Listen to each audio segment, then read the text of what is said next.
The forest was deep and endless, stretching like a green ocean across the land. In its heart stood a small cabin made of thick timber and old dreams.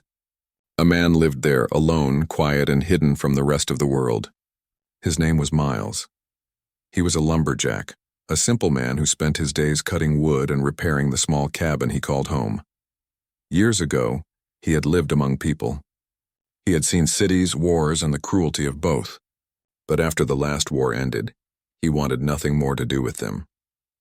The world outside had changed. Machines ruled, kings fell, and empires rose again on the backs of workers who never slept. Miles had seen enough death and false promises. So he went north, deep into the wilderness, far away from greed and noise. Each morning, Miles woke before the sun touched the treetops. He would boil water in a small iron pot, sip his tea, and begin his work. His axe was old but sharp. The smell of pine and sap was his only company. He liked the silence. It reminded him that he was still alive, still human, even if forgotten. But loneliness was a quiet enemy. It crept into his bones on cold nights, whispering things that made his heart ache. Sometimes he would talk to the trees, sometimes to the wind. He laughed at himself for doing it, but in the emptiness, even his own voice felt like company. One stormy evening, while he was sharpening his axe, a knock echoed through the cabin. He froze. No one came this far into the ridge. His nearest neighbor lived 2 valleys away. The knocking came again, this time louder and urgent. He stood, hand on his axe handle, and opened the door slowly. A man stood outside, cloaked in wet fabric, his face half covered by shadow. Behind him was a small cart, its wheels sinking into the muddy ground. The stranger looked nervous, glancing into the forest behind him as though being followed. "You, Miles?" the man asked in a shaky voice. Miles nodded, uncertain. "I heard you live alone," the stranger continued. "Need labor?" "Cheap, no trouble." Miles frowned. "I don't hire people. I work alone." The man gestured to the cart. Something inside it moved, a small cage covered with a dirty sack. "Not a person," the man said quickly. "A goblin. Strong one. Good at cutting, carrying. Obeys commands. Barely eats. Practically a tool." Miles's jaw tightened. "A goblin?" The trader nodded fast. "Caught her near the ruins east of here. Worth more than I'm asking. You could use help, right? Winter's coming." Miles didn't answer right away. His right arm ached from an old wound. He had been managing, but the work was slow. Still, the idea of owning another living creature, even a goblin, felt wrong. The trader must have sensed his hesitation. "She's not like us," he said. No feelings, no speech. "Half animal. You'll see." Rain poured harder. The man seemed desperate to sell and leave. Miles finally sighed. "Fine," he muttered. "How much?" The trader's eyes gleamed. 5 silvers. Miles gave him the coins, and without another word, the man unhitched the cart, turned his horse, and vanished into the storm. Miles was left alone with the cage. He dragged it inside the cabin, water dripping from the sack that covered the small shape within. The figure inside didn't move or make a sound. He could hear slow breathing, faint and weak. "You can come out," Miles said softly. No answer. He crouched down, noticing thin rope tied around small wrists.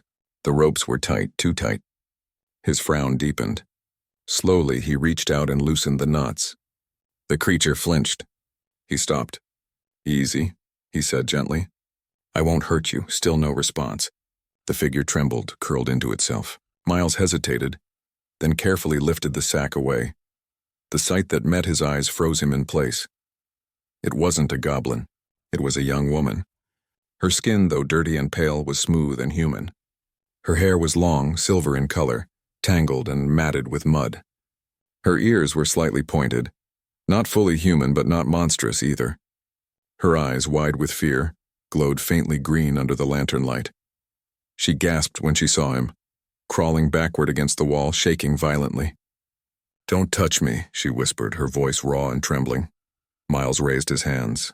"I won't," he said quickly. I thought you were hurt." She looked at him with confusion, her body shivering. Her clothes were torn rags, barely covering her. Miles turned away, grabbed an old blanket, and handed it to her without looking. "Here," he said quietly. "Cover yourself." She hesitated before taking it. Her thin fingers clutched the fabric tightly, and for the first time her breathing began to slow. Miles sat across from her. the fire crackling softly between them. "You're not a goblin," he said. She looked down. "That's what they called me," she murmured.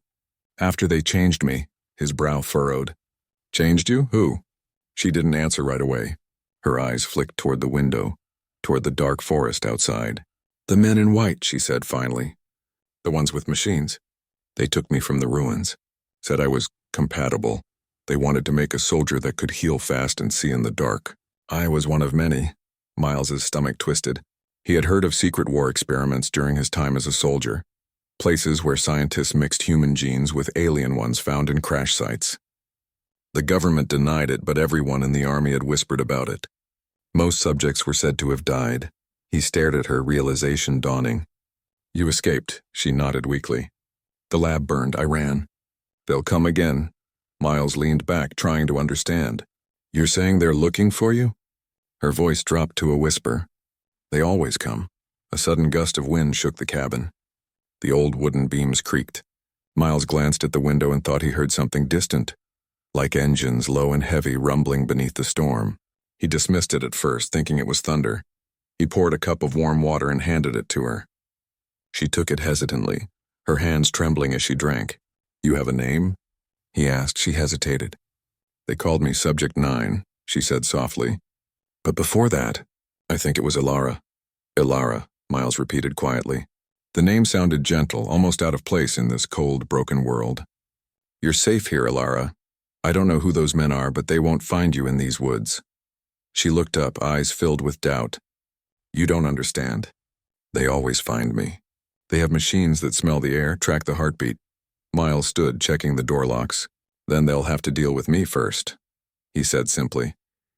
She stared at him as if trying to read his soul. There was no arrogance in his voice, only quiet certainty, the kind that comes from someone who had already faced too much. As the night deepened, Miles gave her his small bed and slept near the fire. He didn't trust fate, but something about the girl made him feel responsible. She wasn't dangerous. She was broken, scared, and lost like him once. Sometime past midnight, he woke to the sound of footsteps outside. He held his breath, hand on his axe. The footsteps stopped right outside the door. Then silence. He waited. Minutes passed. Then a faint metallic hum began to rise, like the sound of a drone hovering just above the roof. Miles's blood ran cold. He moved quietly to the window and peeked out. Through the rain, he saw a faint red light scanning across the trees, a mechanical eye searching. He turned to Ilara. She was already awake, eyes wide with fear. "They're here," she whispered. Miles whispered back, "Stay quiet." He moved to the back door, motioning her to follow. The drone light moved closer, cutting through the darkness like a blade. They slipped out into the storm, the cold rain hitting their faces. Miles led her through the trees, his boots sinking into the mud. He knew these woods better than anyone. Every rock, every hollow path. Behind them, the drone's red beam flickered between branches. Then came voices, mechanical and cold. "Subject 9 detected. Signal trace confirmed," Ilara gasped. Miles tightened his grip on her arm. "This way," he said. They ran until their breath burned and their legs trembled. When they reached a shallow ravine, he stopped and motioned her to hide beneath a fallen log. They crouched in the darkness, the sound of the drone fading in and out as it searched the area. For a moment, everything was still except the rain. Ilara whispered, "You shouldn't help me. They'll kill you too." Miles shook his head. "I've already died once," he said quietly. "This time I'm not leaving someone behind." She looked at him and something softened in her eyes. For the first time, she didn't look like a frightened creature. She looked human again. After a long while, the sound of engines grew distant. They waited a few more minutes before Miles finally stood. "We'll go back," he said. "They won't search in this weather for long." Back at the cabin, Ilara sat by the fire, wrapped in the blanket, her face pale and thoughtful. Miles handed her a piece of bread. "Eat," he said. "You need strength." She took it, biting slowly. "Why are you helping me?" she asked after a moment. Miles looked at the fire. "Because someone helped me once," he said simply. "And because I don't believe anyone deserves to live in a cage." Her eyes shimmered faintly in the firelight. "Then you're a fool," she whispered. But there was no insult in her tone, only quiet sadness. Miles smiled faintly. "Maybe I am, but fools live longer than monsters." Outside, the storm began to ease, but the forest no longer felt safe. Miles knew this was only the beginning. Whoever these men were, they wouldn't stop. And the woman sitting in his cabin, this half-human survivor, was holding secrets powerful enough to bring the world's war machines back to his door. But for now, there was only silence, and the gentle crackle of the fire, and in that silence the solitary lumberjack. The morning after the storm, the forest felt heavy and silent. The rain had stopped, but the mist hung low, wrapping the trees in gray fog. Miles stood outside his cabin listening. The birds had not returned yet, a bad sign. The forest always spoke if one listened closely. Now it was whispering warnings. Inside, Alara was awake, sitting near the fire. Her hair was clean now, her face pale but less frightened.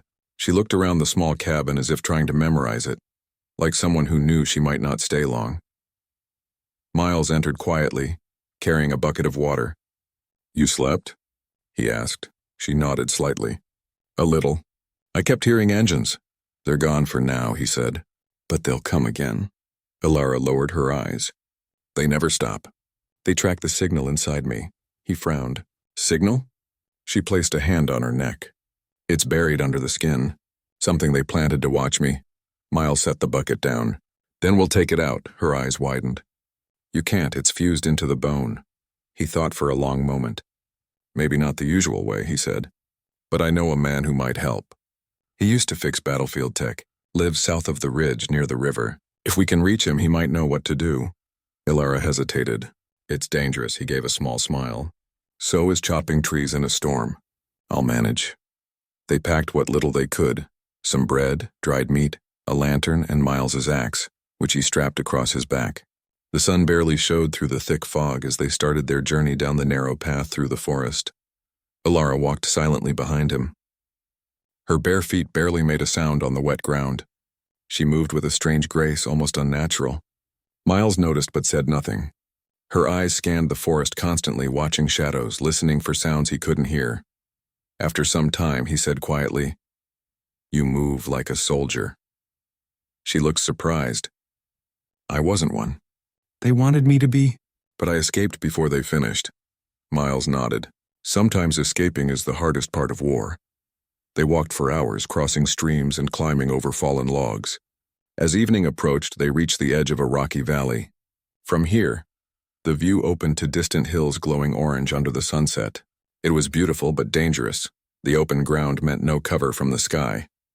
Miles stopped. "We rest here until dark," he said. Alara sat by a stone, pulling the blanket around her shoulders. The cold wind brushed her silver hair. For a moment she looked peaceful. Miles watched the horizon. "What were they trying to make you into?" he asked. She hesitated before answering. "Something between human and alien. Stronger, faster. They said our kind would end wars." "Did you believe them?" he asked. She shook her head. "No, because they started the wars." Miles nodded slowly. "You're smarter than they thought." She gave a faint smile. "You talk like someone who's seen war." "I have," he said quietly. "And it cost me everything. My friends, my family, my home. That's why I came here. The forest doesn't ask questions." Alara looked at him for a long time, then said softly, "Maybe that's why you found me." The words hung between them, fragile and sincere.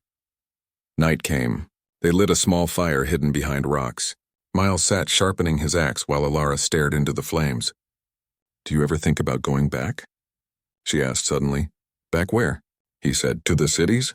To men who trade lives for coins? No, that world is gone for me." She nodded. "It's gone for me, too." The wind shifted, carrying a faint mechanical hum. Both froze. Miles stood listening. The sound grew louder, familiar, dangerous. A light flickered across the valley. "Drones again. They found us," Alara whispered.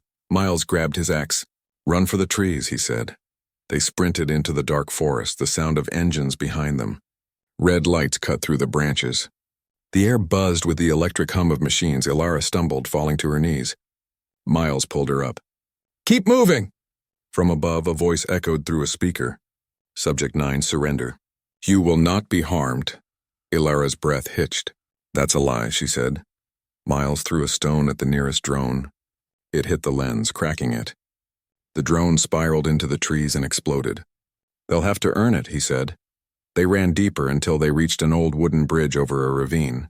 The planks were rotted, the ropes frayed. Miles tested the first step. It creaked dangerously. "We can make it," he said. Alara shook her head. "It won't hold both of us."